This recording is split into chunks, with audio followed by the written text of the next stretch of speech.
ขอนอบน้อมยังคุณพระแก้วเจ้าทั้งสามประการมีคุณพระพุทธคุณพระธรรมคุณพระสงฆ์อันเป็นที่กราบไหว้สักการะบูชาขอกราบถวายความเคารพพระมหาเถรานุเถระ เจ้าคณะพระสังฆาธิการทุกรูปด้วยความเคารพเป็นอย่างสูง และขอกราบถวายความเคารพแด่ท่านพระครูโสพลปริยัติด็อกเตอร์ท่านเลขานุการรองเจ้าคณะจังหวัดเชียงใหม่ ผู้ช่วยเจ้าวาดวัดพระสิงห์วรมหาวิหารท่านพระครูอุเทนปัญญารังสีท่านเจ้าคณะตำบลสันกลางเจ้าวาดบ้านบำเปียงด้วยความเคารพเป็นอย่างสูง และขอเจริญพรกับคณะสัตยาญาติโยมสาธุชนพุทธบริษัทญาติโยมทุกคนทุกท่าน ซึ่งในค่ำคืนวันนี้ ได้มาพบกับรายการธรรมะในวันพฤหัสบดีดำเนินรายการโดยกระผมอัตมาภาพ พระทันเทพโสภณปัญโยจากวัดสมหารตำบลทุ่งต้อมอำเภอสันป่าตองจังหวัดเชียงใหม่ ได้เป็นผู้ในการดำเนินรายการ ประจำทุกวันพฤหัสบดีตั้งแต่เวลา2 ทุ่มจนถึงเวลา3 ทุ่มโดยประมาณ สาระสำคัญในการจัดรายการนั้นก็จะได้กราบนิมนต์ครูบาอาจารย์และเจริญพรญาติโยมได้เข้าร่วมจัดรายการ เกี่ยวกับข่าวสารงานคณะสงฆ์รวมถึงเกี่ยวกับธรรมะเพื่อที่ได้มาพบปะกับทุกท่านทุกคนในผ่านธรรมะเป็นทีมออนไลน์ในช่องทีวีออนไลน์แห่งนี้ และสถานีเครือข่ายทุกเครือข่ายที่ได้มีการออนแอร์ออนไลน์รวมถึงได้จัดรายการไลฟ์สดผ่านทางช่อง YouTube ช่อง Facebook และสถานีเครือข่ายวิทยุ FM ทุกท่าน ซึ่งในค่ำคืนวันนี้นะครับได้รับความเมตตาจากท่านพระครูอุเทนปัญญารังสีนะครับ ท่านได้เมตตาในการที่จะเข้าร่วมจัดรายการดำเนินรายการโดยในค่ำคืนวันนี้นะครับ ซึ่งในค่ำคืนวันนี้กับผมจะได้ขอกราบนิมนต์นะครับท่านพระครูอุเทนปัญญารังสีนะครับ ท่านเจ้าวาดวัดบ้านเปียงและท่านเป็นเจ้าคณะตำบลสันกลางได้เป็นผู้อำนวยการโรงเรียนสัมปตองศึกษาและท่านเป็นประธานพระกีฬานุปถากคณะสงฆ์จังหวัดเชียงใหม่และคณะสงฆ์อำเภอสัมปตองนะครับในโอกาสวันนี้ขอกราบนิมนต์ท่านพระครูอุเทนปัญญารังสีนะครับได้เมตตาในการกล่าวทักทายพบปะสาธุชนทุกคนในค่ำคืนนี้ครับขอกราบนิมนต์ครับผมขอกราบถวายความเคารพ พระเถรานุเถระและก็ผู้ที่จัดรายการนี้กระผมธรรมาภาพพระครูเทนปัญญารังสีได้มีโอกาสได้เข้ามาร่วมรายการธรรมะเป็นทีมนี้ก็รู้สึกดีใจแล้วก็จะได้นำข่าวของคณะสงฆ์ในด้านของการศึกษาเพื่อพัฒนาคุณภาพชีวิตของพระสงฆ์ก็ดีในด้านของสุขภาพก็ดีในด้านต่างๆที่เป็นประโยชน์สำหรับคณะสงฆ์และก็ประโยชน์สำหรับศรัทธาสาธุชนมีส่วนร่วมเขาเรียกว่าพุทธบริษัทสี่เหมือนโครงการที่เราได้อ่านกันคือวัดประชารัฐสร้างสุขนี่นะแล้วก็มีแหมอย่างหนึ่งก็คือในเรื่องของบ้านวัดและโรงเรียนแล้วก็เรื่องของสุขภาพพระสงฆ์วัดพระแข็งแรงวัดมั่นคงชุมชนเป็นสุขแล้วก็จะบูรณาการผู้สปะสเปดที่เราจะได้ร่วมกันนี่ก็ขอแนะนำก่อนแค่นี้ก่อนเนาะเพื่อที่จะได้ดำเนินการไปตามทิศทางเดียวกันก็ขอทักทายท่านผู้ฟังและก็พระเถรานุเถระ แล้วก็เพื่อนสาธมิกทุกรูปทั้งลูกศิษย์ลูกหาที่ฟังรายการนี้ต่อไปก็ขอเพลงนี้ก่อนนะครับ ครับก็กราบขอบพระคุณครับท่านพระครูเทพปัญญารังสีครับการได้เมตตากล่าวทักทายกับทุกท่านผ่านทางออนไลน์แห่งนี้นะครับ ซึ่งที่ผ่านมานะครับ ทางคณะสงฆ์อำเภอสัมปะตองเราได้มีการขับเคลื่อนงาน เกี่ยวกับโครงการวัดประชารัฐสร้างสุขนะครับ ซึ่งก็เป็นโครงการที่ทางคณะสงฆ์นะครับมติมหาเถรสมาคมได้กำหนดให้วัดทั่วประเทศได้ขับเคลื่อนงานโครงการวัดประชารัฐสร้างสุขเพื่อให้เกิดความสะอาดร่มเย็นและเรียบร้อยนะครับตามแผน5 สและก็เป็นการเสริมสร้างความเข้มแข็ง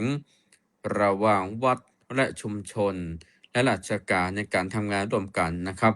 ในส่วนของอำเภอสัมมะตองของเรานะครับได้มีการขับเคลื่อนงานในโครงการวัดประชารัฐสร้างสุขตั้งแต่ปีพุทธศักราช 2565 จนถึง 2569 ในปีนี้นะครับซึ่งแต่ละปีก็มีการลงพื้นที่ในการตรวจเยี่ยมวัดจำนวน20 วัดนะครับปีละ20 วัดและปีนี้ก็จำนวน30 วัดนะครับในการลงพื้นที่ตามที่กระผมอาตมาภาพได้มีการเดินทางในการลงพื้นที่พร้อมโดยคณะกรรมการ เพราะว่าจะเป็นฝ่ายของทางคณะสงฆ์แล้วก็ฝ่ายของคฤหัสถ์ได้ลงพื้นที่ไปเยี่ยมชมเป็นการเสริมสร้างขวัญกำลังใจแด่เจ้าวาดและประชาชนในพื้นที่นั้นๆนะครับ ซึ่งก็ทุกวัดในเขตอำเภอสัมปะตองเฮาก็ได้มีการพัฒนาได้มีการปรับปรุงเปลี่ยนแปลงนะครับหลายๆด้านรวมถึงได้มีการขับเคลื่อนงานนะครับเสริมสร้างความรักความเข้มแข็งนะครับให้เจ้าบ้านได้มีความรักหรือว่าได้ทำนุบำรุงวัดบารามให้เกิดความร่มเย็นเป็นสุขและเป็นสถานที่ในการยึดเหนี่ยวจิตใจนะครับซึ่งในวันนี้นะครับจะขอกราบนิมนต์ท่านพระครูเทพปัญญารังสีนะครับ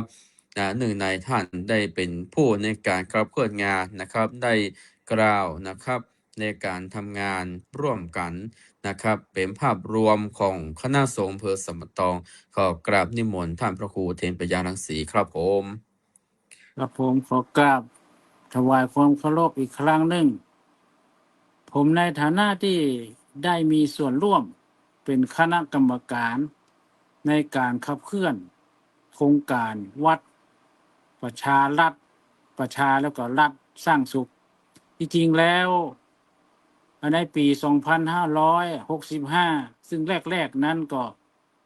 โครงการวัดประชารัฐสร้างสุขนี้ก็เป็นเรื่องว่าวัดส่งเสริมบวร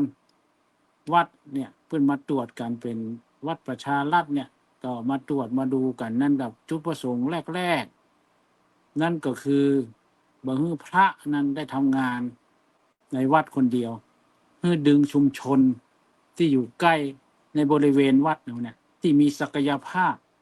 มาร่วมพัฒนาวัดโดยใจที่ระบบของ5 สเข้ามาจับมีสั่งสะดวกสะอาดอย่างก็ว่ากันไปแต่ก็ใช้คำว่า Big Cleaning Day คือหมายความว่าบิ๊กก็คือใหญ่ในการที่จะสะสางใหญ่ที่มันสกปรกที่สุดในวัดแล้วก็มีการสะสางให้สะอาดสะดวกสบายอย่างเพื่อที่จะให้วัดนั้นเป็นที่ลื่นลมนอกจากจะมีต้นไม้ลื่นลมแล้วสิ่งก่อสร้างสิ่งต่างๆที่เราจะได้ให้เกิดความสะอาดโดยเฉพาะห้องน้ำในสมัยก่อนนั้นจะมีปัญหามากที่สุดโดยเฉพาะห้องน้ำในวัดเนี่ยเพราะว่าในวัดเนี่ยมีคนเข้านักทั้งบ่อใจแม่ยิงตุเจ้านักบวชอะไรเข้ามาเรื่องความสะอาดนี่เป็นสิ่งสำคัญเพื่อนบอกว่าถ้าไปวัดไปดูความสะอาดเนี่ยไปดูที่โรงที่สกปรกที่สุดนั่นก็คือห้องครัวหรือว่าห้องน้ำถ้าห้องน้ำสะอาดที่อื่นไม่ต้องไปดู ถึงแม้ว่าจะมีโครงการตัวนี้เพื่อส่งเสริมต่อไปก็มีการขับเคลื่อนมีนโยบายมีต่างๆเข้าไปดูแลวัดที่จริงแล้วคณะกรรมการที่ไปดูนั้นก็ไปดูตามเกณฑ์6 หมวด 7 หมวดแต่ว่าไปเพื่อให้กำลังใจแก่เจ้าวาดบางทีมีรูปเดียวมาหูจะอย่างไรเพราะเกิดมีโครงการนี้เข้ามาก็มีการตื่นตัวบางคนอาจจะบอกว่าเป็นเอาผักชีโรยหน้า หรือว่าจะทำอย่างต่างแต่ว่าไม่การตื่นตัวที่ทางฝ่ายรัฐหรือประชาชนหรือศรัทธาของเฮานั่นนะเข้ามาร่วมตัวเมื่อมันมีโครงการนี้ทุกเจ้าก็กวาดขี้โคคนเดียวขยะคนเดียวทำไป และดูแลในเรื่องของสมัยก่อนนั้นจะดูแลเรื่องถ้วย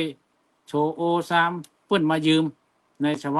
วัดที่อยู่ทางสายรอบนอกหรือว่าชนบทเนี่ยจะมีห้องเก็บของอะไรอย่างต่างๆเปิ้นมายืมมันก็จดมาดูบางทีไม่ได้เก็บเพื่อเกิดความเรียบร้อยศรัทธาประชาชนบางคนก็บอกว่าผ้าอยู่บ่ได้บ่เก็บที่จริงมันเป็นของส่วนรวมดังนั้นก็มันอาจบ่สะอาดหรือว่าจิบต้องบ่สะดวกมันต้องมีอันนั้นครบวงจรเมื่อเป็นอย่างนี้แล้วประชาชนที่อยู่ในบ้านศรัทธาเฮานะมีผู้นำหรือผู้หลวงก็มาร่วมเมื่อร่วมปุ๊บแล้วหน่วยงานของรัฐหรือว่าหน่วยงานของรัฐบาลอาจจะเป็นหน่วยงานของโรงเรียนสาธารณสุขหมอโรงพยาบาลต่างๆแล้วมีบางที่ก็มีนายอำเภอที่สนใจก็คือนายอำเภอสันป่าตองเนี่ยถือว่าโชคดีที่ได้นายอำเภอถึงว่าจะเป็นแม่ยิงก็ตามแต่ท่านมีความสนใจในเรื่องของพระสงฆ์และมีความ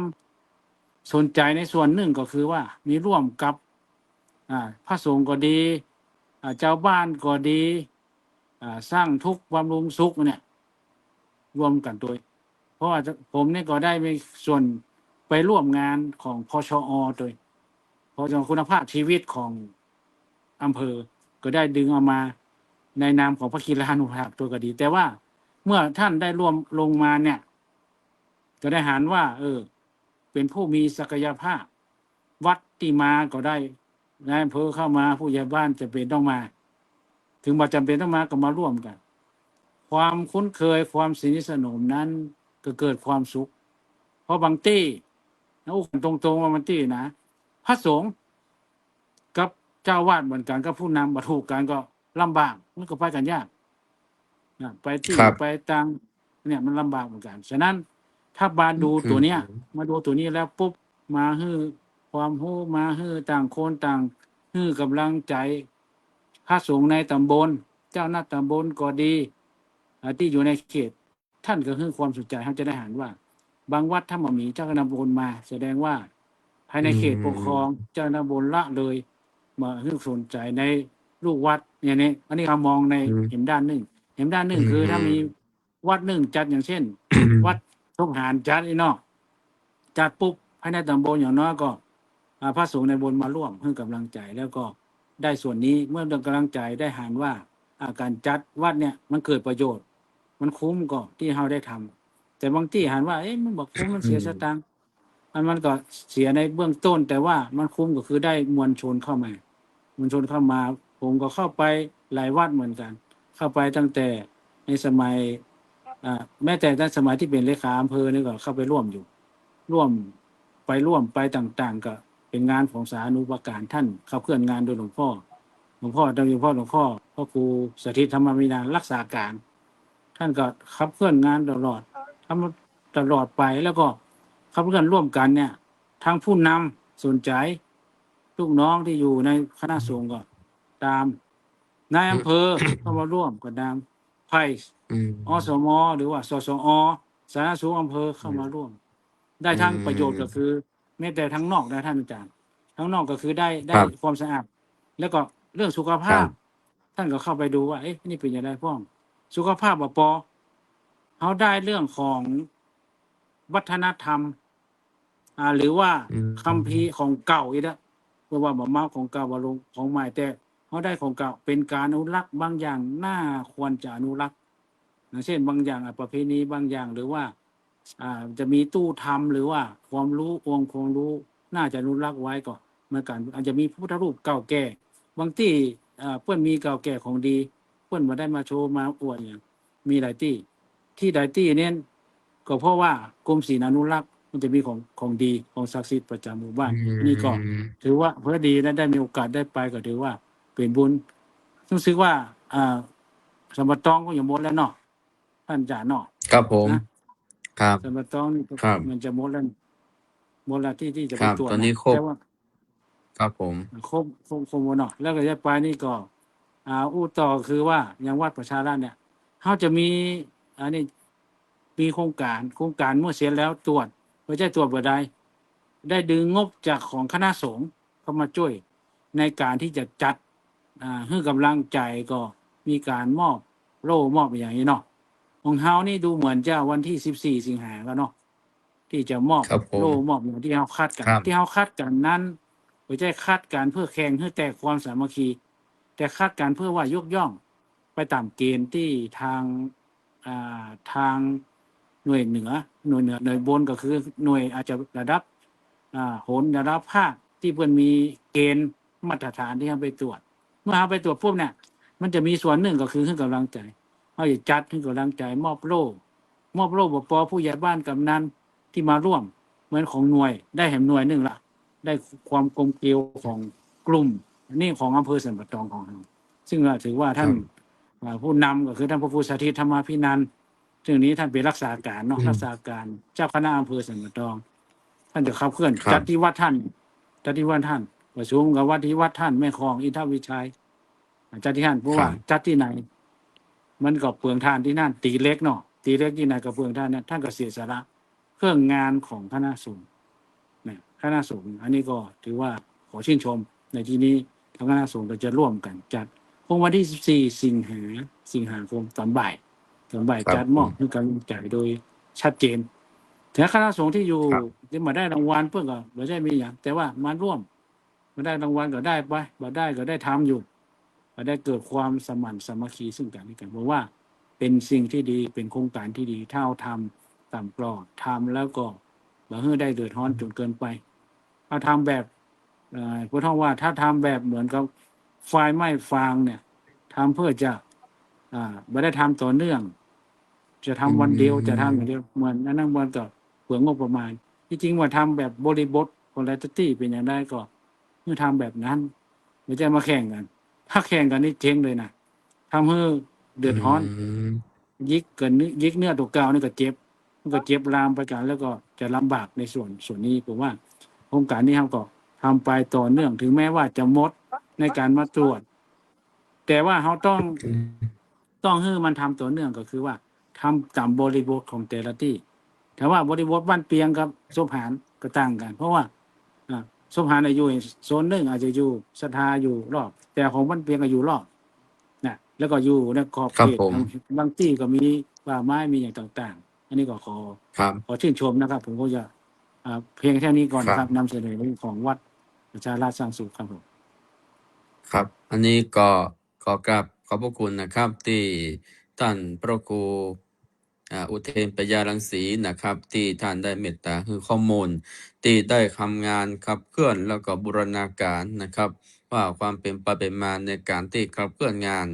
ในของอำเภอสมตองของเราซึ่งในปีนี้นะครับก็มีวัดนะที่ผ่านหรือว่าได้มีการเข้าร่วมโครงการไปแล้ว110 วัดนะครับครบทุกวัดในเขตอำเภอสมตองเรามา และแถมอย่างหนึ่งก็คือเขาได้พลังนี่ก็หมายถึงว่าได้ผู้ให้การอุปถัมภ์ในการขับเคลื่อนงานคือในส่วนของส่วนราชการคือท่านนายอำเภอสมตอง พร้อมโดยในส่วนของทางสำนักงานสาธารณสุขอำเภอสมตอง และพัฒนาการอำเภอสมตองสภาวะธรรมอำเภอสมตอง และส่วนการเรียนรู้ของอำเภอสมตอง รวมถึงพี่น้องประชาชนนะครับกำนันผู้ใหญ่บ้านทุกองค์กรเครือข่ายนะครับได้เห็นความสำคัญในการที่จะขับเคลื่อนงานไปร่วมกับของคณะสงฆ์ของเราซึ่งถ้ามีงานไม่ว่าจะเป็นของในส่วนของคณะสงฆ์ ในส่วนของราชการนะครับเขาก็จะมีการให้การสนับสนุนร่วมกันในการทำงาน โดยเฉพาะแล้วนะครับใน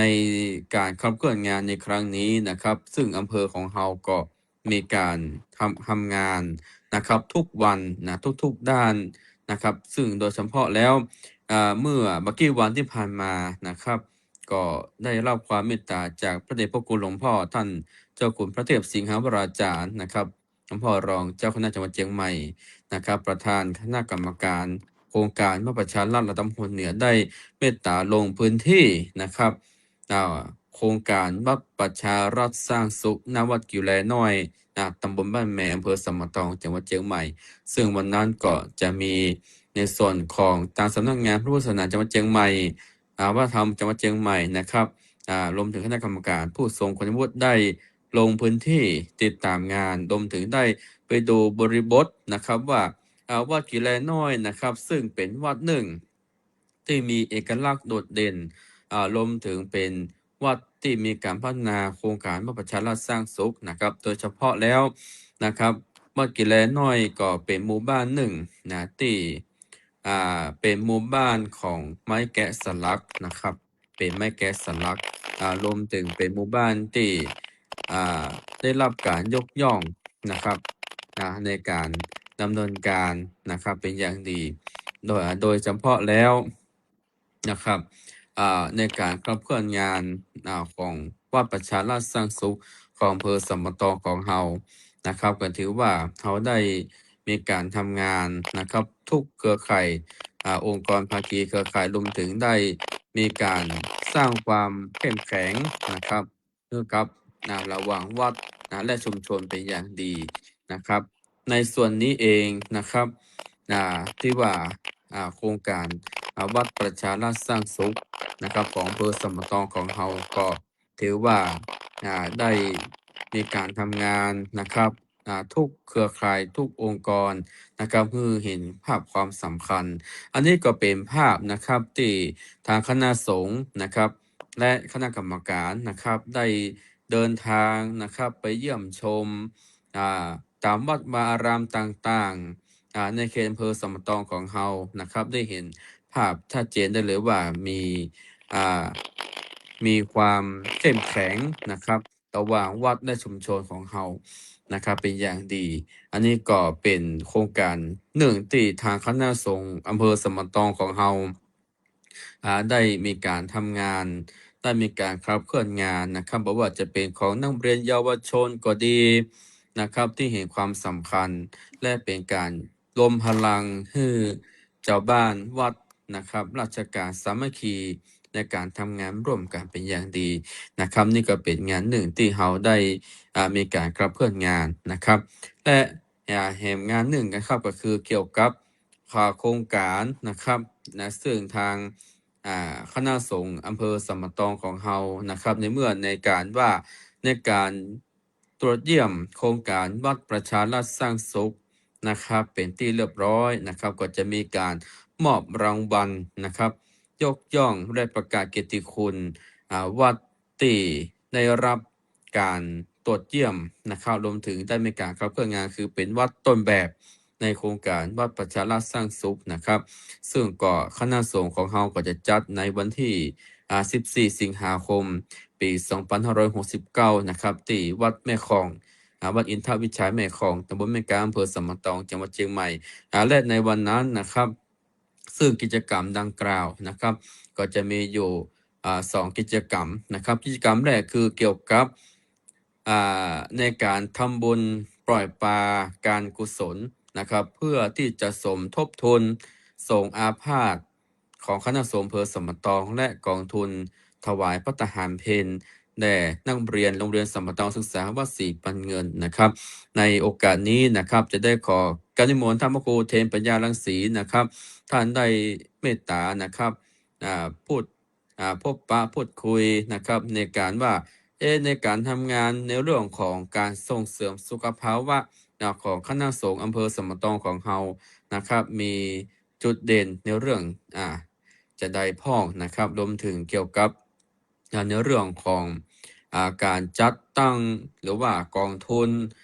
ถวายพระทหารเพลนะครับที่ในการเล่าเรียนศึกษาโรงเรียนประยุติธรรมของคณะสงฆ์อำเภอสมตองขอการนิมนต์ท่านพระครูอุเทนปัญญารัศรีครับผม ครับผมขอสวัสดีเจริญพรอีกครั้งหนึ่งในฐานะที่ได้เป็นประธานพระกีฬานุปถากในระดับจังหวัดเชียงใหม่หรือระดับเขตก็ได้หันความสำคัญของเรื่องสุขภาพ และหมวกหนึ่งก็คือเป็นผู้อำนวยการโรงเรียนสมปตองศึกษาวัดศรีปันเงินซึ่งจะเปิดการสอนการเรียนพระภิกษุสามเณรเป็นการศึกษาของคณะสงฆ์อำเภอสันป่าตองซึ่งปีนี้ก็มีจสปในเรื่องของนักธรรมเข้ามาด้วยนักธรรมก็มาเปิดที่นั่นส่วนบาลีของเฮานั้นโชคดีที่อำเภอสันป่าตองมีวัดคันธารามท่านได้ดำเนินการในการเปิดสำนักบาลีเป็นในเขตอำเภอสันป่าตองร่วมกับทางจังหวัดเชียงใหม่ก็ดีของคณะสงฆ์อันนี้ก็คือเปิดมาครบ3 แผนกแต่มาดูว่าเรื่องของสุขภาพก่อน ในฐานะเป็นพระคีรานุปถาคือพระอสวก็คือพระที่ดูแลพระสงฆ์ด้วยกันตามหลักที่เราทราบกันนะพระสัมมาสัมพุทธเจ้าบอกว่า ในฐานะที่เป็นพระสงฆ์ด้วยกัน ถ้าบ่ดูแลพระสงฆ์ด้วยกัน จะดูแลไผเพราะพระสงฆ์นั้นเมื่อได้มาบวชแล้วญาติพี่น้องอาจจะมีญาติธรรมแต่ญาติลูกหลานญาติพี่น้อง ถึงแม้ว่าจะบวชตอนแก่มีเหมือนกัน แต่ถ้ามีแล้วเนี่ยในยุคปัจจุบันจริงๆถ้าบ่มีเขาเรียกว่าลาภยศสรรเสริญต่างๆมีแก้วแหวนเงินทองนั้นบ้านปลายชีวิตจะลำบาก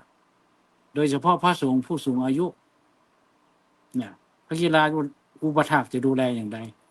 ส่วนเงินปัจจัยต่างๆเมื่อผมได้ยกได้ไม่ได้เหมือนความว่าหลวงพ่อได้ยกเป็นที่ปรึกษาเจ้าคณะจังหวัดพระโคสุนทรขันธิรัตน์นี่มีประกาศได้ยกเป็นที่ปรึกษาเจ้าคณะจังหวัดเชียงใหม่ผมในฐานะเป็นเลขาก็ลอยลำไปแล้วก็จะมีเจ้าคณะอำเภอไปรักษาการเจ้าคณะอำเภอพระครูสถิตธรรมาภินันท์ได้เลขาของท่านก็พระธัญเทพเนี่ยหรือว่าเลขารักษาการก็สนองงานส่วนนั้นก็ได้เลื่อนภาระงานต่างๆงานเลขานี่มันงานนักโดยเฉพาะเลขาอำเภอเลขาตำบลก็มีเลขาวัดเลขาตำบลและเลขาเจ้าคณะจังหวัดยิ่งงานนักภาคก็ต้องนักเป็นทวีคูณมันเป็นตามลำดับเมื่อผมภาระงานตัวนั้นนักตอนเป็นเลขาเขาจะทำมาได้ เพราะว่างานอื่นมันนักลงที่เลขาหมดผมก็เลยว่ามูลนิธิการตายนี่มีแล้วการตายคือเขาเก็บกันบริจาคกันจะถามพระสงฆ์ทั้งหลายที่อยู่ด้วยกันเนี่ยท่านการตายเขาเอาเงินนักๆบ่ท่านแก่งหัวเลยบอกให้เอาเพราะว่าไม่ได้จ่ายประโยชน์ในส่วนของตัวของท่านอาจจะได้ประโยชน์ในส่วนของญาติโยมลูกศิษย์ลูกหาอันนี้คือช่วยสงเคราะห์ซึ่งกันและกันเป็นตัวอย่างทางโลกเขาก็มีเงินชาปนกิจศพของเฮาก็มีช่วยกันในอำเภอสมานช่วยกันถ้าเป็นเนนที่อยู่ในวัดมีบัญชีต่างๆถูกต้องมรณภาพลงก็บริจาควันละ500ของเรามีแต่ผมไปเป็นเจ้าคณะตำบลสันกลางเพิ่มมาอีก2เป็น119วัด5วัดวัดละ500ถ้าเป็นเจ้าวาดนี่ใครอยากก็ได้เงินนักพระสงฆ์ในสมบัติตองอยากก็ได้เงินนักถ้าเป็นเจ้าวาดมรณภาพได้วันละ 1,000 บาท 1,000 บาทก็เอาบวกเข้าไปคูณไป119อันนี้ได้เพื่อบำเพ็ญศพตัวเก่าแต่ว่าช่วงที่เป็นมีชีวิตเนี่ยผมมองดูว่าพระสงฆ์หลายรูปอันนานนะคุณต้องบอกอย่างสโลแกนของพระคีรานุปถากหรือว่าธรรมนูญสุขภาพบอกว่าพระไม่แข็งแรงวัดไม่มั่นคงชุมชนก็ไม่เป็นสุขอันนี้ถ้าไม่แข็งแรงถ้าวัดแข็งแรงพระแข็งแรงวัดมั่นคงชุมชนก็เป็นสุขกรณีหลายประเด็นที่ผมได้เข้าไปร่วมในฐานะเป็นพระคีรานุปถากมีวัดหนึ่งบ่เอ่ยชื่อตอนเวลาท่านจะเอาท่านมาอยู่เป็นเจ้าวาดนะมีการปานิมนต์มีการแห่บ่พอนะ ฟ้อนนำขบวนอีกต่างหากฉลอง3 วัน 4 วันสืบชะตาปัดเจ้าได้เจ้าวาดดีละจบปริญญาโดยนะเอามาอยู่วัดวันนั้น อยู่วัดท่านก็พัฒนาของท่านไปพอพัฒนาไปปุ๊บเนี่ย วันดีคืนดีท่านอาพาธป่วยได้โรคหลายโรคก็ดีเบาหวานก็มาโรค NCAเนี่ย NCD เนี่ย NCD โรคบัดติดต่อเรื้อรังแล้วเบาหวานโรคอะไรอย่างต่างๆเข้ามา เมื่อหวานเข้ามามีเบียดความดันโลหิตสูงท่ามฟ้องสูงฟ้อง ครับ เป็นหลายโรคครับโรคตายโรคอย่างเดียว ครับ จนท่านบ่สามารถที่จะทำกิจของสงฆ์ได้ ในต้นๆ ครั เขา บ ก็ดูแลอยู่ ท่านตอนแรกท่านพัฒนานะท่านพัฒนาไป10 กว่าปีนะ อื 10 กว่าปี ม พัฒนามีศรัทธาโอ้ชื่นใจ ยิ้มแย้มแจ่มใสไปไหนร่วมกับพัฒนาในวัดสิ่งที่บ่ ครับ มีมีพัฒนา ครับ วัตถุโดยแต่ว่าพอดีท่านบ่สบายอย่างผมว่านะบ่สบายปุ๊บปีแรกเดือนแรกปีแรกก็คอยังทำเนานะยังมีอสมเข้ามาดูแล เมื่อเข้ามาดูแลปุ๊บเปลี่ยนเวรกันมาแต่ท่านเป็นเจ้าคนที่นั่น เมื่ออยู่ที่นั่นปุ๊บเหมือนไปกรรมการจะเริ่มอิดละอาเงินที่สะสม เป็นเงินวัดเอามาเสี่ยงตัวนี้ โอ้ต่างคนก็ปรึกษาหารือกันเนี่ยอย่างได้ดีฮะนี่เนาะมีแตกเสียงกันนะแตกเป็นกลุ่มเป็นก๊กที่เอามาก็ที่อยู่ที่อาจจะชอบก็มี ก็เลยว่า ครับ ท่านมาที่ใดก็ไปที่นั่น อืม ท่านพระเจ้าคนที่นั่นท่านมูที่ไหนท่านก็ไปจากที่นั่น เมื่อไปจากที่นั่นปุ๊บเขาก็หาเจ้าอาวาสใหม่ได้ทราบข่าวว่าท่านมรณภาพแล้วเดี๋ยวเนี้ย อืม ผมว่ามองในจุดนี้ก็ ถ้าเป็นเฮาจะแย่งได้เพราะหลายรูปที่ลงข่าวของทหารมันมีการดูแลเอาจะท่านซึกอะจะท่านซึกอะถ้าซึกเหมือนหนุ่มนี่ยังดีนะครับราศีขาตอนหนุ่มตอนแข็งแรงตอนนี้ดีอะซึกตอนแก่ท่านทรัพย์สมบัติทั้งนอกก็บ่มีประเด็นเพิ่นตัดเอาหมดอะแต่จะไปอยู่อย่างใดอะอันนี้ก็อำวัดเอาไปผมก็คิดว่า อย่างน้อยคุณภาพชีวิตตอนมีชีวิตอยู่เนี่ย น่าจะมีสิ่งที่อาจจะเป็นวัตถุภายนอก ที่มาดูแลท่าน ครับ ภายในก็มีประมาณนั้นก็เลยว่า ครับ น่าจะต้องกองทุนส่งอาพาธอันนี้ ครับ ประเด็นแรกแล้วประเด็นที่2นั่นก็คือว่าทางท่านเจ้าวาดวัดคันธารามเนาะท่านมหาบัณฑิตยะนาเวทีท่านก็ท่านก็มีดำริโดยชนะอยู่ในเขตอำเภอสัมปะตองท่านก็มีความปรารถนาดีนะเจ้าคณะสงฆ์เรื่อง ครับ ท่านว่า ครับ กองทุนเฮามีก่อนฮะนี่แหละท่านถามมาท่านก็จะสบาย ครับ กองทุนมาเฮ้อของเฮาบ่มี แล้ว เฮา ครั บ่ บ ได้ตอบเพิ่นก็เลยชะลอไปก่อนนี่ก็เป็นจุดประกายส่วนหนึ่งนะครับ ครับ ค แต่ รับ เพิ่นอย่างนี้ปุ๊บในฐานะทำงาน ผมเอาฐานะของพระกีฬานุปถาเข้าไป จะให้หลวงพ่อลงมาหลวงพ่องานหนักอยู่แล้ว แต่ยกคือเป็นที่ปรึกษานะฮะคนที่จะทำงานเพื่อที่จะให้เกิดกองทุนตัวนี้ได้ ก็เลยปรึกษา ครับ วัดต้าเชียงปีวัดเจ้าเดือท่านพระครูธีรธรรมธีรธรรมวรธรรม แล้วก็ท่านพระครูประภาส ครับ สอนและหลายท่านที่คุยกัน ครับ น่าจะตั้งท่านเบื้องต้นเป็นอย่างอีกก่อนแล้วก็ ครับ เมื่อเป็นอีกปุ๊บก็ปรึกษานำเรียน ทางท่านเจ้าคณะอำเภอรักษา ค การ รับ ประเดี๋ย คว รับ นี้ โดยในราย ครั พ้ บ องเดียวกันก็อู้กันพ้อง เพื่อ ครั ให้ บ เกิดความรวดเร็วก็เลย ตั้งเป็นโครงสร้างแล้วก็เสนอแล้วก็เปิดบัญชีขึ้นมาเปิดบัญชีนี่คือเรื่องของสุขภาพ เป็นสุขภาพเป็น ถ้าตายนี่เขาอย่างผมว่านั่นน่ะ จะให้ท่านพระครูเอาก็เอาแต่ว่าเขาไม่ได้ประโยชน์ช่วงเรามีชีวิตอยู่เนี่ยว่าคุณภาพชีวิตของพระสงฆ์ผู้สูงอายุเนี่ย คุณภาพเขาจะดีอย่างใดขึ้นถ้ามีเงินไปเยี่ยมกำลังใจจะหมู่เยี่ยมกำลังใจซึ่งกันและกันเนี่ย มันเป็นส่วนหนึ่งที่เกิดพลังเนาะเกิดถ้า ครับ ป่วยอาพาธนอนติดเตียงอยู่วัดคณะสงฆ์มีเป็น100 กว่าวัด มีอะไรมะ ครั ผ บ มรู้สึกว่าเวงเหงาเหมือนกันผมเคยเข้าไปสัมภาษณ์ถ้ามีกองทุนนี้ปุ๊บคณะสงฆ์ผู้บังคับบัญชาเช่น เจ้าหน้าอำเภอก็ดีรองอำเภอเจ้าตำบลเพื่อชาทำให้เกิดบัสบาย ก็ไปเยี่ยมให้กำลังใจ แล้วกองทุนเฮามีอันเนี้ยถึงจะน้อยนิด แต่มันมีคุณค่ามีพลังทางด้านจิตใจ ครับ ใน คุณภาพชี ใน วิต ส่ว ท่าน น ครับ ขออนุญาตครับ ในส่วนในการที่เรา จะมีการจัดตั้งกองทุนนะครับ ในเรื่องของสงฆ์อาพาธของคณะสงฆ์อำเภอสมะตองซึ่งในปัจจุบันนี้เนี่ย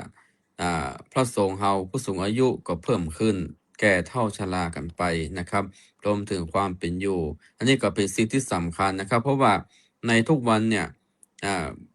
ในจำนวนของพระสงฆ์ที่มีอายุพรรษาการนะครับ โดยเฉพาะถ้าการเจ็บป่วยก็ในเรื่องการไปโรงพยาบาลโดยเฉพาะแล้วเนี่ยอำเภอสมะตองของเฮานะครับ เป็นอำเภอหนึ่งที่มีโรงพยาบาลที่ให้การดูแล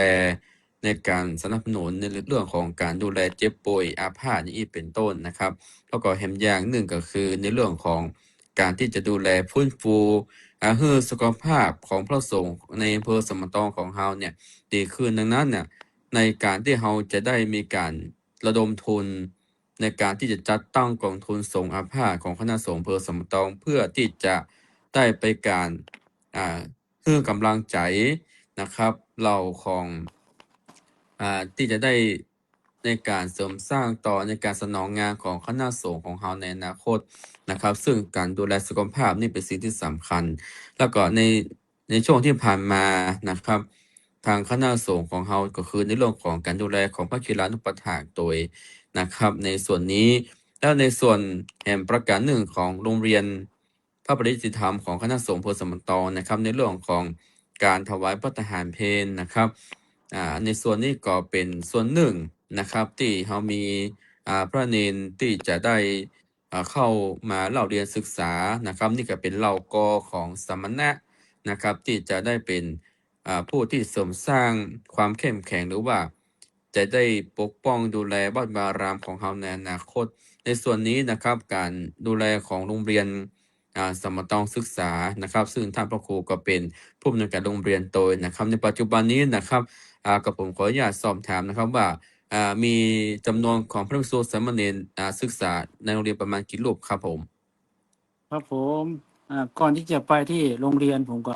พูดเรื่องของสุขภาพยังบัดใครจบดีเต้าที่ควรคือว่า ของเราถึงแม้ว่าจะมีโรงพยาบาลสมปตองศึกษาครับโรงพยาบาลสมปตอง แต่เราก็มีพระป่าตลอดกู้ปีร่วมกับโรงพยาบาลครับอันนั้นเพื่อนกับมีเกณฑ์ของเพื่อนมีตัดร่วมเกณฑ์อันนี้คือรักษาฟรีในเขตบริการทั้งหมดที่ตอดพระป่าที่ผ่านมาก็มีงบส่วนหนึ่งครับสำหรับที่ให้พระสงฆ์ฟรีอันนั้นเป็นส่วนรักษาในของโรงพยาบาล ที่ว่าจะตั้งกองทุนน่ะเพื่อเป็นกองทุนของคณะสงฆ์บริหารโดยคณะสงฆ์เพื่อที่จะดูแลเข้าไปดูแลมีส่วนร่วมในการพัฒนาคุณภาพชีวิตของพระสงฆ์ผู้สูงอายุก็ดีผู้ป่วยไข้ก็ดีนะเราได้2อย่างอันนี้ก็คือได้จัดตั้งขึ้นมาทุกเหมือนจะจัดตั้งอันเดียวกัน แล้วก็ส่วนของโรงเรียนสมบัติตองศึกษาวัดศรีบันเงินนั่นเป็นโรงเรียนพระปริยัติธรรมแผนกสามัญศึกษาของคณะสงฆ์อำเภอสมบัติตองซึ่งตั้งขึ้นโดยครูบาอาจารย์ได้สมัยหลวงพ่อท่านผู้ขันแต่ยาวพอแล้วนานแล้วในสมัยนั้นเพราะว่าโรงเรียนสมบัติตองศึกษาถือว่าวัดศรีบันเงินนั้นหลายรูปได้เป็นด็อกเตอร์เป็นศาสตราจารย์เป็นอะไรต่างๆก็เคยศึกษาโรงเรียนที่นั่นและเมื่อมีการเรียนการจัดการเรียนการสอนการศึกษาในโรงเรียนสมบัติตองศึกษาในยุคปัจจุบันรู้สึกว่าพระเนนมันจะลดน้อยถอยลงหาก็ยากไปเสาะหาเนนในเขียมขนาดในปัจจุบันแต่ก่อนมีนั่นเมื่อเขียมปุ๊บเนี่ยก็มีโอกาสได้เปิดศูนย์โพธิยาลัยคือศูนย์การเรียนซึ่งได้เปิดขึ้นปุ๊บเป็นระดับประถมนี่ละอ่อนที่มาจากอยู่ในวัดเพื่อที่จะติดตามพ่อแม่ก็ดีบวชแล้วบวชซึกก็ดีได้มาอยู่ที่วัดพระสงฆ์ที่เอามาอยู่เนี่ยถ้าประสงค์ไปในการจัดการศึกษาเนี่ยก็ถือว่าเป็นเอาละอ่อนมากว่าจะมีมินเมในเรื่องของกฎระเบียบต่างๆฉะนั้นเมื่อส่งมาเรียนที่โรงเรียนสมบัติตองศึกษามันมีงบประมาณต้องอาศัยพี่ช่วยน้องครูก็ช่วยกันดูแลในเรื่องของการศึกษาในเบื้องต้นไปก่อนเพราะว่าเปิดในรูปแบบของศูนย์การเรียนเพื่อเป็นระดับประถมระดับมป .1 ถึงป .6 เมื่อเปิดเรียนตอนนั้นแล้วก็ได้ ผนวกกับแผนกสามัญศึกษา ซึ่งห ค ลว รั ง บ พ่อท่านพระครูสาธิตธรรมาภินันท์ในสมัยท่านเป็นรองท่านก็ได้เป็นประธานคณะกรรมการสถานศึกษา ท่านสนับสนุนในเรื่องของคณะสงฆ์ที่เป็นส่วนรวมทั้งหมดในฝ่ายการศึกษาก็ดีในการศึก ค ษา รับ ก็ดีก็เลยมาหันแล้วก็มาหันว่า เอ๊ะสามเณรมามีต่างๆมามีงบประมาณในการสนับสนุนเรื่องอาหารเพลโดยเฉพาะรอนประถมนี่ ครั กิ บ นดีขนาดนั้นกินดี ครับ กินนัก แล้วก็ ครับ ระดับของสมตองมันก็มีระดับมัธยมก็บ่นักเมื่อไม่นักก็ ครับ เรื่องของงบประมาณต่างๆ ก็ได้ตามเงินหัวแบบบริหารแบบบูรณาการ นี่ ถึงนี้ ครับ น่ะ ผม ก็ ค เล รับ ยหลวงพ่อก็หันว่า เอ๊ะเอาแต่เนี่ยได้ช่วยเหลือด้านอาหารเพลหลวงพ่อก็มาในช่วง ครับ ปฐมนิเทศเลยว่า เอ๊ะจะเนี่ยอย่างใดช่วยคณะสงฆ์หรือผอหรือว่าครูทั้งหลายก็เสียสละ เพราะบางท่านนี่ ครับ เงินเดือนก็บ่ได้เต็มบางทีก็เอาเงินบางส่วนมาเจียดกับลูกเนนโดยทั้งผ ครั อบ ทั้งรองผอทราบถึงรักษาการเจ้าคณะอำเภอสันปะตองท่านพระครูสาธิตก็เนี่ยไงท่านก็เลยดำริว่าจะช่วยอย่างไรก็ห้องไปปรึกษาหารือกันก็เลยปรึกษาว่าอาจจะทอดผ้าป่ามันก็เจือมันก็ ครับ หลายเจือมีการพิมพ์ซ่องไม่นะท่านก็มาหารว่าเราปล่อยป่าโครงการปล่อยป่าการกุศลมี2จุดประสงค์คือรวมกันอันเดียวกัน ในฐานะที่ผมดูมันจะสวมสองใบในเรื่องของสุขภาพ ครับ เรื่องของกีฬากับ ครับ เรื่องของผู้อำนวยการโรงเรียนเรื่องการศึกษา ค การ รับ ศึกษาคือการพัฒนาท่านนี้สามเณรมีศักยภาพเพราะด้วยการศึกษา ครับ เมื่อพอสมัครกันแล้วปุ๊บก็เลยบอกว่าปล่อยป่าเฮาก็แย่ได้ดีได้ตั้งจุดประสงค์2จุดประสงค์คือ1 ครับ สมทบทุนกองทุนสงฆ์อาภาพ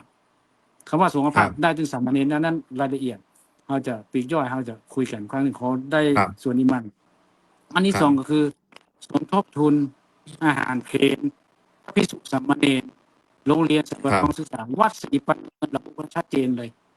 ก็เลย ครั มี บ 2จุดประสงค์ปรึกษาหรือกับเจ้าคณะตำบลพระเถรานุเทศ2-3 รอบ เพื่อจะ ครับ ฝึกแล้วก็ฝ่ายทำงานก็ทำงานไปโดยควบคู่กันไป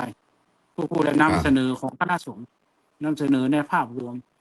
มีการประชุม ครับ ปรึกษาหารือได้รับคำแนะนำต่างๆตกผึกมาตกลง เมื่อตกลงเสร็จแล้วเอาวันที่อย่างที่เหมาะสมประมวลกับว่าวัดประชาราชสร้างสูงเฮาก็เลยมอบกุฏิก็เลยประจวบมาเอาวันเดียวกันได้ตอนแรกก็จะเอาวันที่2 สิงหาเอาไปเอามาก็ได้วันที่14 เดือนสิงหาคมพุทธศักราช 2569 นี้รูปแบบจัดมันช่วงเช้านี่จะเป็นของการปล่อยป่าการกุศลโดย ครับ พระคีรานุปถากโรงเรียนสัมปตองศึกษา และคณะสงฆ์อันมีหลวงพ่อเจ้าคณะอำเภอรักษาการ คือเป็นคณะสงฆ์ที่อยู่ในเขตอำเภอสัมปตองทั้งหมดนั่นนะร่วมกันทั้งหมดแล้วก็แบ่งหน้าที่กันทำไป อันนี้คือภาคเจ้าเฮาอย่ามารวมกัน ครั ก็ บ มีการแบ่ง7 ใบมีข้อใบก็ใบผู้ท่องบัตรเนาะบัตรการ ครับ กุศลเนี่ยเฮาจะให้ทำบุญป่าเนี่ยตัวละ1 บาทบางคนจะเอาเต้าชีวิตอายุสมมติว่าเนี่ยท่านพระ ครับ ครูท่านจะเทียบอายุหน้าดูสีเหมือนสัก30ก็จะเอา30 บาทสมมุติเนาะบริจาคไป หรือว่ากู้อายุนักกว่านั้นก็ ครับ ได้ตามเจตนา ครับ จักตัวเดียวก็ได้ แต่เกินตัวมื้อ ครั ละ บ 50 สตางค์นี่มันน้อยไป ครับ ฉะนั้นเมื่อได้ตัวนี้ปุ๊บเราก็เอามารวมกันได้จัดกิจกรรมปล่อยป่าเชิญนายอำเภอเชิญส่วนราชการที่จะมาร่วมนะเป็นกำหนดที่มันมีในอำเภอสันปะตองที่เป็นศักยภาพเหมือนกับว่า ครับ บ้านวัดโรงเรียนนั่นน่ะเอามาร่วม ครับ ทั้งหมด แล้ว ครั ก็ บ มีการกระจายบุญ โดยเฉพาะในฐานะพระสงฆ์นะเจ้าคณะตำบลเนี่ยเป็นเจ้าภาพพระสงฆ์เฮาเป็นเจ้า ค ภา รั พ บ เฮาก็แจกไปอีกทางเจ้าคณะตำบลกระจายไปหาทางเจ้าอาวาดที่พักสงฆ์สำนักสงฆ์บ้านที่อาจจะมีก็เอามารวมกัน อันนี้ก็ได้ออกหนังสือโดยด่วนตามมติออกหนังสือ ค แล้ รั ว บ ก็ไปภายวันที่10เอามารวมกันเนอะ เอามารวมกันไปบริจาค ใน ได้หรือศรัทธาประชา ครับ ชนที่อยากสามารถเอามาบริจาค ครั ได้ บ ปัจจุบันชัดเจน ครับ มีคณะกรรมการมีต่าง ชัดเจนอันนี้ก็ประโยชน์ได้2 ด้านสุขภาพพระสงฆ์เมื่อพระภิกษุสามเณรเรียนเนี่ยถามว่าเขาเมื่ออาพาธก็เจ็บก็มีนะบางรูปเจ็บ ครับ ใครป่วยก็ได้กองทุนเนี่ยช่วย เมื่อช่วยปุ๊บสุข ครั ภาพ บ เขาดีขึ้น การศึกษาก็ดีขึ้น ก็เป็น ครับ เป็นหัวสำคัญที่จะพัฒ ค นา รับ คณะสงฆ์ถ้าคณะสงฆ์มี ค การ รับ ศึกษาเนี่ยในการที่จะขับเคลื่อนงานของคณะสงฆ์ในการพัฒนาพุทธศาสนาเนี่ยเขาก็จะสู้อย่างอื่นมาได้เนาะเขาก็ต้องมี ครับ ทั้งบุญทั้งบุช่วยกันไปทั้งภาค อ่า ทุกภาคส่วนช่วยกัน อันนี้คือจุด ค ป รับ ระเด็นนี่จะลองปีนี้ทำเป็นปีแรกที่ทำไป ครับ โดยปีนี้อาจจะ ใน มันมีอย่างต่างบกพร่องกับบ่เป็นอย่างแต่ว่าเขาได้ ครั ทำ บ แล้ว ได้ทำแล้ว ครับ ก็จะเพื่อจุดประสงค์ไม่ได้เข้าของภายนะไม่ใช่ว่าเข้าที่คนจัดไม่ใช่เข้าส่วนรวมของคณะสงฆ์ทั้งหมด อันนี้ ครับ ก็ขอแย้งประชาสัมพันธ์เนอะ ครับ ครับผม ใน ก็อยาก ใน รู้ก่อน ครับในส่วนนี้นะครับที่ในการที่เขาได้จัดในโครงการที่จะปล่อยปลาการกุศลนะครับ เพื่อที่จะได้ระดมทุนในเรื่องของการจัดตั้งกองทุนสงฆ์ภาพรวมถึงการศึกษาเล่าเรียนของโรงเรียนสมตองศึกษานะครับ ซึ่งเป็นโรงเรียนของพระปริยติธรรมของคณะสงฆ์อำเภอสมตอง ซึ่งก็โรงเรียนสมตองศึกษานี้นะครับจัดตั้งในสมัยของหลวงพ่อตั้งพระครูขันธยาภรณ์นะครับ ในสมัยนั้นนะครับ เป็นผู้ในการเริ่มในการที่จัดตั้งการศึกษาของพระภิกษุสามเณรอำเภอสมตองในสมัยนั้นนะครับ ในปัจจุบันนี้นะครับศิษย์เก่าของโรงเรียนสมตองศึกษานะครับล้วนแล้วนะครับก็จะเป็นด็อกเตอร์นะครับเป็นรองศาสตราจารย์นะครับรวมถึงเป็นครูบาอาจารย์เป็นผู้อำนวยการโรงเรียนนะครับก็บอกว่าเป็นโรงเรียนที่สร้างบุคลากรนะครับของคณะสงฆ์อำเภอสมตองรวมถึงได้มีพระสงฆ์นะครับสามเณรในเมื่อในการเราเรียนศึกษาบางตัวองค์ก็ได้เป็นเจ้าคณะตำบลนะครับเป็นเจ้าวาดก็เป็นเหล่ากอของสมณะรวมถึงเป็นผู้คือการอุปถัมภ์ในการพัฒนาของคณะสงฆ์อำเภอสมตองเฮามาตามลำดับนะครับ ในส่วนนี้ในของคณะสงฆ์อำเภอสมตองของเฮาเนี่ยก็จะได้มีการทำบุญปล่อยปลาการกุศลนะครับ เพื่อที่จะเชิญชวนนะครับครูบาอาจารย์เพื่อสหธรรมิกรวมถึงเจริญปรญาติโยมทุกคนทุกท่านที่รับชมรับฟังรายการผ่านทางสถานีวิทยุรวมถึงธรรมะเป็นทีมออนไลน์แห่งนี้นะครับ ก็สามารถที่จะร่วมทำบุญนะครับปล่อยปลานะครับการกุศลนะครับเพื่อที่จะได้การจัดตั้งกองทุนสงฆ์ภาพรวมถึงการดูแลของภัตตาหารเพลงของโรงเรียนสมตองศึกษา ซึ่งก็สามารถติดต่อนะครับสอบถามในการร่วมทำบุญได้นะครับทำบุญปล่อยปลานี้นะครับก็จะร่วมทำบุญตัวละ1 บาทนะครับหรือว่าจะร่วมทำบุญตามกุศลและเจตนาได้สามารถติดต่อสอบถามได้นะครับได้ที่เจ้าอาวาสทุกวัดในเขตอำเภอสัมปะตองรวมถึงนะครับติดต่อสอบถามได้ที่วัดอินทวิชัยแม่คองวัดบ่อขุนหวานตำบลบ่อขุนหวานนะครับ แล้วก็วัดบ้านเปียงตำบลบ้านแม่นะครับ แล้วก็รวมถึงติดต่อสอบถามได้ที่กับผมอาตมาภาพนะครับได้ช่องทางนี้นะครับในการที่จะได้ในการร่วมทำบุญนะครับในการปล่อยปลาเพื่อเป็นการเสริมสร้างนะครับปัญหาว่าการปล่อยปลานะครับเป็นการที่สะเดาะเคราะห์ต่อดวงชะตาเสริมสร้างสิริมงคลให้กับชีวิตของตัวเองนะครับ ซึ่งในครั้งนี้นะครับหลวงพ่อท่านพระครูสถิตธรรมาภินันท์นะครับหลวงพ่อเป็นผู้รักษาการเจ้าอำเภอสมตองนะครับ ท่านก็ได้มีการเริ่มที่ได้ในการปล่อยปลานะครับเพื่อที่จะได้หาทุนในการจัดตั้งกองทุนสงฆ์ภาพรวมถึงได้ดูแลเรื่องของโรงเรียนสมตองศึกษาของเฮานะครับ ซึ่งปัจจุบันนี้โรงเรียนสมตองศึกษาของเฮาก็มีพระเนรนะครับในการศึกษาเล่าเรียนนะครับเป็นจำนวนมากแล้วก็รวมถึงเป็นโรงเรียนที่มีพระเนรเฮานะครับได้มาเข้าเรียนศึกษานะครับนี่ก็เป็น สิ่งที่สำคัญนะครับครับในท้ายที่สุดรายการในวันนี้ก่อนที่จะจบรายการไปนะครับเดี๋ยวจะได้ขอกราบนิมนต์ท่านพระครูเทพยังรังสีได้สรุปใจความย่นย่อนะครับประมาณสัก 2-3 นาทีนะครับเพื่อที่จะได้สรุปในการจบรายการนะครับขอการนิมนต์ท่านพระครูเทพยังรังสีครับผมครับผมในเรื่องของทางการทำบุญในวันที่ 14 เดือนสิงหาคม พุทธศักราช 2569 นี้ตามมติของคณะสงฆ์ก็ดี เราได้เกือบ 3 งาน ได้ประโยชน์ 3 อย่าง 3 งาน ก็คือ1ในเรื่องของกองทุนสงฆ์อาพาธที่จะได้ดูแลพระสงฆ์ด้วยการทำบุญเราสร้างวิหารสร้างอย่างนั้นละเราสร้างคนสร้างพระเพื่อบุญพระสงฆ์อยู่ในบ้านปลายชีวิตได้ดีขึ้น สุขภาพดีขึ้น คุณภาพชีวิตของพระสงฆ์ที่อาพาธนี่จะดีขึ้น อันที่สองก็คือได้ให้ทำบุญให้กับด้วยการศึกษาให้กับพระภิกษุสามเณรคือเหล่ากอของสมณะมีการศึกษาแผนกธรรมแผนกบาลีแผนกสามัญศึกษาได้ทั้ง3 อย่างสามัญศึกษานี่ก็สามารถจบถึงม.6 ก็ต่อระดับอุดมปริญญาตรีปริญญาโทเอกที่วัดสวนดอกจุฬาลงกรณ์อันนี้ก็สามารถไปต่อนั่นเป็นของคณะสงฆ์เขาก็สามารถจบเมื่อจบได้มีคุณภาพชีวิตอันนี้ได้ส่วนหนึ่งเป็นการหนุนนำขึ้นกับร่างกายกำลังใจได้หานะก่อนได้ประโยชน์หนึ่งก็คือได้มีการส่งเสริมเพื่อกำลังใจเจ้าวาดที่เข้าร่วมโครงการวัดประชาราชสร้างสุขเป็นนโยบายคณะสงฆ์เราก็ได้ดำเนินการตัวนี้มันด้วยความถูกต้องแล้วก็ดำเนินการไปตามสเต็ปเป็นการให้กำลังใจที่สำคัญที่สุดคือให้กำลังใจส่งเสริมคนที่ทำงานจริงให้กำลังใจให้ส่งเสริมนี่ก็ส่งเสริมของคณะสงฆ์ก็จะทำฝ่ายเดียวก็ได้ต้องมีอุบาสกอุบาสิกา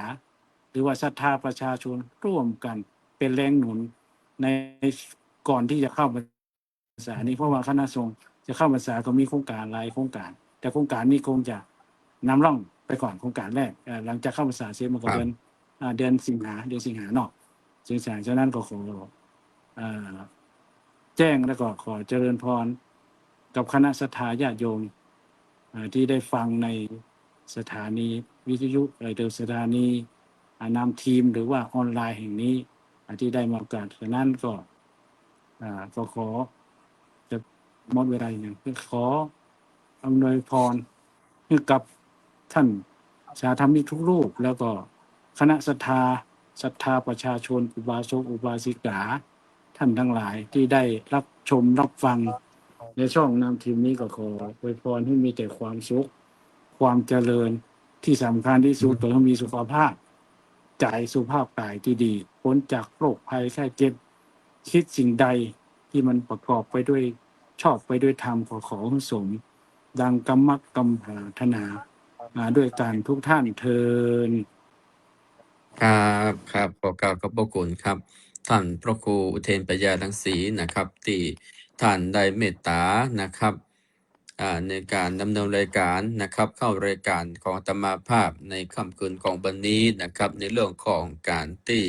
เราได้มีการประชาสัมพันธ์นะครับเชิญชวนนะครับเขาของครูบาอาจารย์ทุกรูปนะครับรวมถึงญาติธรรมญาติโยมนะครับที่อยากจะร่วมทำบุญในโครงการนะครับทำบุญปล่อยปลาการกุศลนะครับเพื่อที่จะสมทบทุนก่อตั้งกองทุนสงฆ์อาพาธของคณะสงฆ์อำเภอสัมมะตองนะครับและถวายภัตตาหารเพล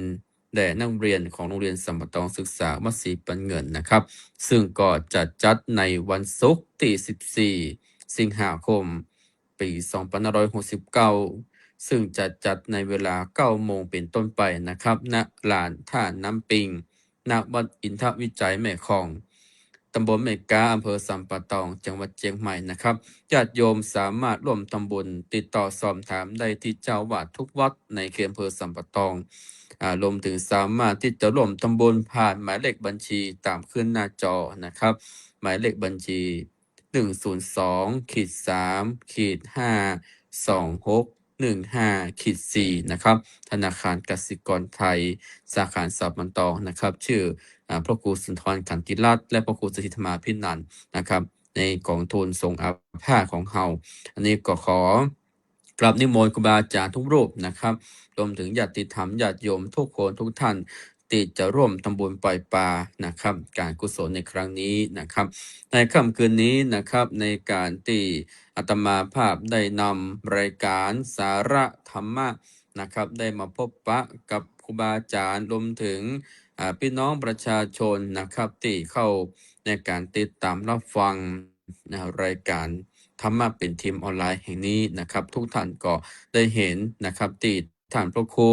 อุเทนปัญญารังสีนะครับท่านได้เมตตานะครับได้ให้ข้อมูลว่าการที่เฮาได้มีการจัดโครงการนี้ขึ้นมานะครับเพื่อที่จะดูแลสุขภาพของพระสงฆ์ของเฮานะครับเพื่อที่จะได้เป็นผู้ในการทำงานนะครับของคณะสงฆ์ของเฮาในอนาคตนะครับเพราะว่าในปัจจุบันนี้นะครับเราต้องการที่จะได้คณะสงฆ์ของเฮารุ่นใหม่ในการที่จะทำงานนะครับเป็นการต่อยอดนะครับของบูรพาจารย์ของคณะสงฆ์ของเฮาที่จะได้ดูแลวัดวาอารามนะครับรวมถึงที่ได้สืบทายาทนะครับในการที่จะพัฒนาโครงการของคณะสงฆ์ของเฮาทุกวันนี้ก็มีโครงการหลายโครงการนะครับที่เข้ามาดังนั้นนะครับขอเชิญชวนญาติโยมนะครับได้ร่วมทำบุญนะครับในการที่จะปล่อยปลาการกุศลญาติโยมก็เดินทางมาร่วมพิธีได้นะครับวัดแม่คลองของเฮาวันที่14ซึ่งก็ในเวลาในช่วงบ่ายนะครับก็จะมีในการมอบโล่รางวัลประกาศเกียรติคุณโครงการวัดประชารัฐสร้างสุขยกย่องวัดต้นแบบของคณะสงฆ์อำเภอสัมมตองของเฮาซึ่งก็จะจัดในวันศุกร์ที่14สิงหาคมเช่นกันนะครับอันนั้นก็ขอกราบนิมนต์นะครับครูบาอาจารย์รวมถึงเจริญพรญาติโยมทุกคนทุกท่านนะครับครับในค่ำคืนวันนี้รายการธรรมะวันพฤหัสบดีนะครับของอาตมาภาพดำเนินรายการโดยกระผมนะครับพระธัญเทพโสพณปัญโยปัญญาวรพัฒน์นะครับวัดสมหารตำบลทุ่งต้อมอำเภอสัมมตองจังหวัดเชียงใหม่และท่านพระครูอุเทนปัญญารังสีนะครับท่านเจ้าอาวาสวัดบ้านเปียงนะครับผู้อำนวยการโรงเรียนสัมมตองศึกษานะครับเจ้าคณะตำบลสันกลางและท่านเป็นประธานพระกิจลานุปถาของคณะสงฆ์จังหวัดเชียงใหม่นะครับที่ได้เมตตานะครับเข้าร่วมรายการในค่ำคืนวันนี้และโอกาสต่อๆไปนะครับจะได้ขอกราบนิมนต์ท่านพระครูได้เมตตาเข้าร่วมจัดรายการของคณะสงฆ์อำเภอของเฮาในครั้งนี้โดยนะครับขอกราบขอบพระคุณท่านพระครูโสพลประยัติด็อกเตอร์นะครับท่านเลขานุการรองเจ้าหน้าที่จังหวัดเชียงใหม่และผู้ช่วยเจ้าพระพรศรีนะครับท่านได้เมตตาให้ความอนุเคราะห์ในการดำเนินรายการจัดรายการในค่ำคืนของวันนี้นะครับรวมถึงขอกราบขอบพระคุณครูบาอาจารย์ทุกรูปนะครับที่เมตตารับฟังรับชมนะครับผ่านทางออนไลน์แห่งนี้รวมถึงขออนุโมทนากับญาติโยมทุกคนทุกท่านนะที่ได้รับชมรับฟังธรรมะเป็นทีมออนไลน์รวมถึงญาติโยมได้แสดงความคิดเห็นนะครับเสริมสร้างความกำลังใจนะครับกดไลค์กดแชร์นะครับยิ่งได้บุญนะครับเป็นการให้กำลังใจกับครูบาอาจารย์รวมถึงญาติโยมได้แสดงความคิดเห็นให้กำลังใจผ่านทางช่องออนไลน์แห่งนี้นะครับซึ่งในค่ำคืนวันนี้นะครับเวลาก็พอเหมาะพอควรแก่กาลเวลานะครับกระผมก็ขออำนาจแห่งกุลพระศรีรัตนตรัยบุญบารมีแห่งองค์พระธาตุเจ้าดอยสุเทพบุญบารมีแห่งองค์พระพุทธสีหิงนะครับสิ่งศักดิ์สิทธิ์ทั้งหลายจงปกปักรักษาคุ้มครองทุกท่านทุกคนนะครับเมื่อใดอยู่เย็นเป็นสุขเมื่อใดแคล้วคลาดปลอดภัยนะครับอยู่ขอให้มีใจไปขอให้มีโชคมีลาภขอให้ได้เจริญรุ่งเรืองในบวรพระพุทธศาสนาสุขภาพแข็งแรงปราศจากโรคภัยไข้เจ็บอันตรายใดๆอย่าได้เข้ามากล้ำมาไกลคือโชคดีมีใจเหมือนกันจุผู้จุคนจัตตารโอธรรมาวัฏันติอายุวันโนสุขังปะลังขอกราบถวายความเคารพและขอเจริญพร